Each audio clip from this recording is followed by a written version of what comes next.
I bought this well water sampling kit off of Amazon for about 25 bucks.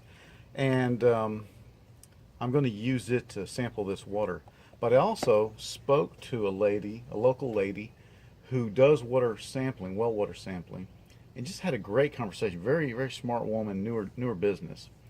And she advised me that if I was serious about reopening this well and using it, that what I needed to do was to pour a whole gallon of bleach into the well casing, making sure that I covered all the inside of the casing and let it sit at least 24 hours so as to kill any bacteria that's been standing there, because it's a standing well, unused well. Then she said to pump it dry several times, 2 to 3 times. Pump it dry, let it refill.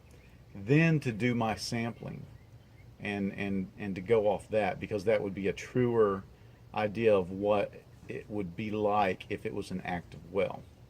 Now, I'm not trying to reopen this well right now. What I'm trying to do is to get a snapshot of what I have available to me in an SHTF situation if I needed to use that well. And I have no illusions that with this shallow water and with this proximity toward, sorry, my oyster knife just fell.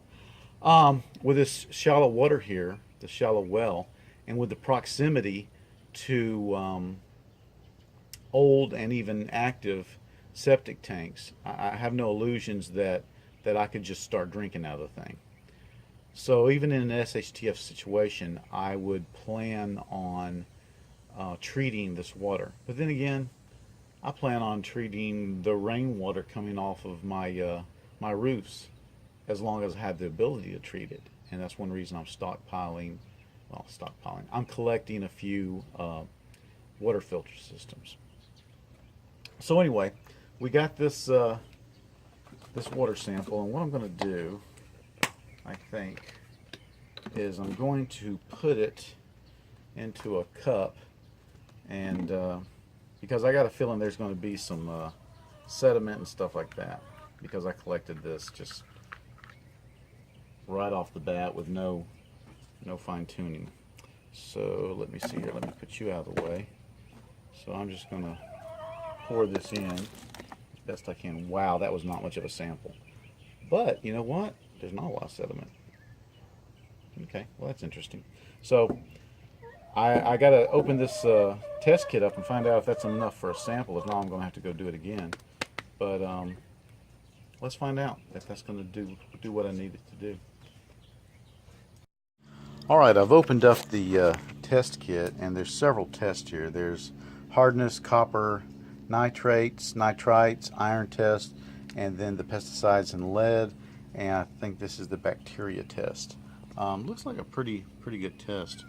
By the way, I called the company that makes this, and who are they? They are Silver Lake Research. I want to say they make a water filter too, one of the popular water filters. But I called them and asked them, what's the shelf life of these tests? Because I was thinking maybe this is something I need to stockpile, have 7 or 8 water tests up there so that I can pull it down. Unfortunately, she said that the shelf life was 1 year. So, and I kind of hemmed and hawed that, maybe it'd be, better, longer emergency situation. She said, no, 1 year. So, I don't know. If anybody has any information about that, I'd like to know. It would be interesting to find a shelf life, stable test kit that you could stockpile. I've never heard anybody in the prepping community talk about stocking water test kits, but it's something to look at. Anyway, so what I'm going to do now is I'm going to take my sample, and by the way, this was an unopened bottle of this purified water, so I would assume that the worst thing that it's going to do by using that bottle is maybe it won't add anything to it, hopefully. And I had emptied it out pretty good. Sorry, she has to get anywhere I'm at. Don't know why.